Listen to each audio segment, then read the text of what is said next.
Hi students, welcome to my channel.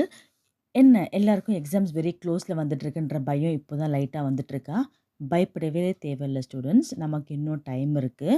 இப்போதைக்கு நீங்கள் focus பண்ண வேண்டியது உங்களோட தேர்ட் ரிவிஷனுக்கும் பப்ளிக் ப்ராக்டிக்கல் எக்ஸாமுக்கு தான். ஸோ பப்ளிக் ப்ராக்டிக்கல் எக்ஸாம்னால் படிக்க முடியல மிஸ், ரொம்ப கஷ்டமாக இருக்குன்னு நினைக்கிறவங்க டெய்லி 1க்கு 2 வாட்டி, மார்னிங் ஒரு வாட்டி, நைட் ஒரு வாட்டி அந்த ப்ராக்டிகல்ஸை கோ த்ரூ பண்ணி ரீட் பண்ணுங்கள். டவுட் இருக்கிறவங்க எழுதி கூட பார்க்கலாம். ஸோ அந்த மாதிரி பண்ணிகிட்டே வந்தீங்கன்னா அடுத்த வாரம் இருக்க ப்ராக்டிக்கல் எக்ஸாமை நீங்கள் 100% சூப்பராக பண்ணலாம். ஓகேங்களா? அதே மாதிரி இப்போ வர ரிவிஷன் எக்ஸாம்ஸ் அது மண்டேலேருந்து உங்களுக்கு ஸ்டார்ட் ஆகுது. 16லேருந்து தமிழ். ஸோ அந்த எக்ஸாமுக்கு நாளைக்கு நீங்கள் உங்களோட 100% கொடுத்து படிக்கிற மாதிரி பாருங்கள். எவ்வளோ படிக்க முடியுமோ, அடுத்த நாள் பப்ளிக் எக்ஸாம் இருந்தால் எப்படி படிப்பீங்களோ அதுக்கேற்ற மாதிரி உங்கள் ஃபோக்கஸ் அதில் காட்டிட்டு படிக்க ஸ்டார்ட் பண்ணுங்கள். படிச்சுட்டே வந்தீங்கன்னா கொஞ்சம் ஈஸியாக இருக்கும்.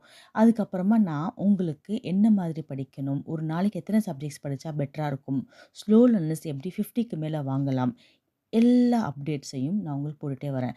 ஸ்லோ லேர்னர்ஸ்க்கு மட்டும் இல்லைங்க, ஹை அச்சீவர்ஸ் அவங்களுக்கும் நான் வீடியோஸை போஸ்ட் பண்ணுவேன். டிப்ஸ் தரப்போகிறேன். எப்படி படிக்கலாம், எந்த டைமில் படித்தா போர்ஷன்ஸை முடிக்கலாம், புக்கின் எப்படி பார்க்குறது, புக் பேக் எப்படி பார்க்குறது, இது எல்லாமே நம்ம அப்கமிங் வீடியோஸில் வரப்போகுது. ஸோ பேஜை ஃபாலோ பண்ணிகிட்டே வாங்க, சப்ஸ்கிரைப் பண்ணுங்கள். டென்ஷன் ஆக தேவையில்ல. நம்ம கையில் இன்னும் நாட்கள் இருக்குது. நம்மளால் முடியும். கண்டிப்பாக அச்சீவ் பண்ணி சாதிப்போம். தேங்க்யூ.